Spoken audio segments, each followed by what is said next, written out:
Keep on rocking in the free world! Keep on rocking in the free world! Here in beautiful BC, everything's starting to get back to normal. I mean, restaurants are opening up again. My girlfriend and I went out last night for steak and prawns. It was awesome. And then just when you get a little sense of normalcy back into your life, boom! The U.S. decides to take a crap, and riots and looters and riots and anarchists and Antifa thugs start infiltrating the legitimate protest crowds that are going on down there. I mean, you don't need to tell me what's going on, but it's spilled over the border, and Vancouver, Montreal, Toronto, they've had their protests as well. It got violent in Montreal yesterday, actually, and I just shaking my head, and I'm just thinking, about how great it is once again to be more self-sufficient than the average city dweller who is stuck in their little concrete cube in the city, and they rely on the police and third parties for their survival and protection, and just shake my head at the stupidity of it all. And ironically, these people, not all of them, but a huge chunk of them, of the type of people that are out there smashing windows and burning buildings down, all in the name of justice, which, by the way, completely delegitimizes their entire movement, and I believe that they should get what's coming to them, whether that's in the form of lead or a truck running them over. If you're in the street or blocking traffic or you're destroying other people's property, you get what you deserve. There is no justification, not even somebody being killed by a police officer. That is not justification for what's going on. I don't care who you are. And I just find it very ironic that a lot of the people who support these looting, rioting anarchists, Antifa thugs, are the same type of people that love to say, only the police should have guns. How's that working for you right now? Anytime someone asks the question, why do you need a gun, or why do you want a gun? I think that is being answered in every major city across North America right now. It's also ironic because these same people who think it's okay for the police to have guns are all out there right now trying to basically kill police officers. Like, what? And the police cannot protect you. And it is always up to you to protect yourself. So I just think it's just a little reminder here. It's good to be prepared. Now, I don't own firearms for self-defense purposes. I don't know anybody that owns firearms for self-defense purposes. It's just not in our culture here.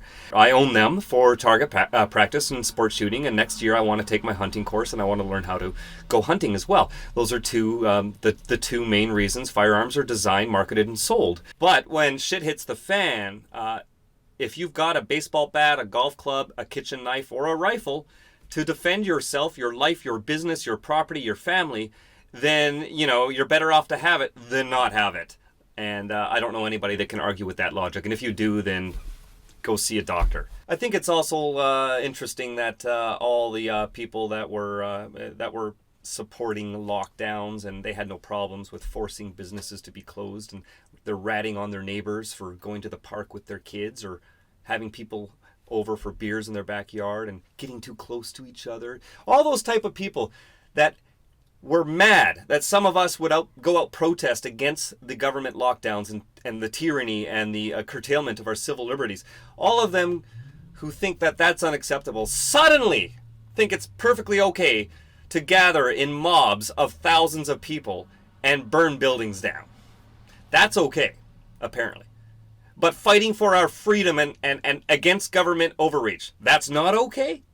Really? If that's you, unsubscribe to my channel, get the hell out of here. I think they're both legitimate things to protest about. Both of them. I think there should be tens of thousands of people in the streets demanding we reopen everything right now. No more government restrictions, no more tyranny. As each day goes by, it is just showing that this whole virus thing, which I said months ago, is a big old nothing burger. Sure, it's killed some people, but I've talked about it and posted about it enough all over my social media channels for you to know my opinions on this, and a lot of doctors and virologists agree with everything I've said. All I've been doing is reposting them.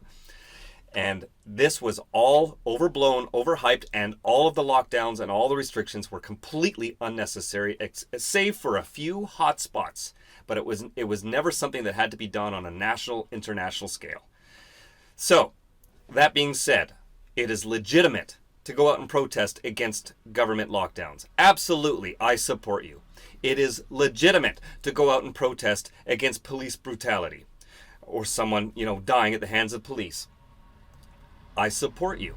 But the second you put a mask on, now, I don't mean for COVID, if you put a mask on, like Antifa thugs do, to go and cause mayhem, start trouble, burn buildings, smash cars, and threaten to kill people, whether they're in a uniform or not, your cause is lost. And I do not support you. In fact, I support anyone who takes you out, whether it's with a rubber bullet or a real bullet. I don't care. You need to go down because you are not legitimate. You are not protesting. You are a criminal, plain and simple. Antifa loves to censor people, tries to oppress people. They are infiltrated with extremists on the far, far, far left, and they are the very definition of fascists. Anyone who thinks that they're anti-fascist just because they name themselves that way is a complete loon. They are the textbook definition of fascist, and what Trump did by officially declaring them as a terrorist organization, well done and well overdue. And this doesn't mean that I don't support people going out there legitimately protesting legitimate causes, including the BLM. But again, they have a lot of bad apples too that cause a lot of crap. Again, the point is, you can go out and peacefully protest for all these causes, whether you agree with them or not. But at the second that turns into violence, or even just blocking traffic, you've lost my support, and you've lost the support of millions of other people too. I drive a truck for a living. Don't get in my way. Warning! Just Incredible TV is not gluten-free. Click that subscribe button below and make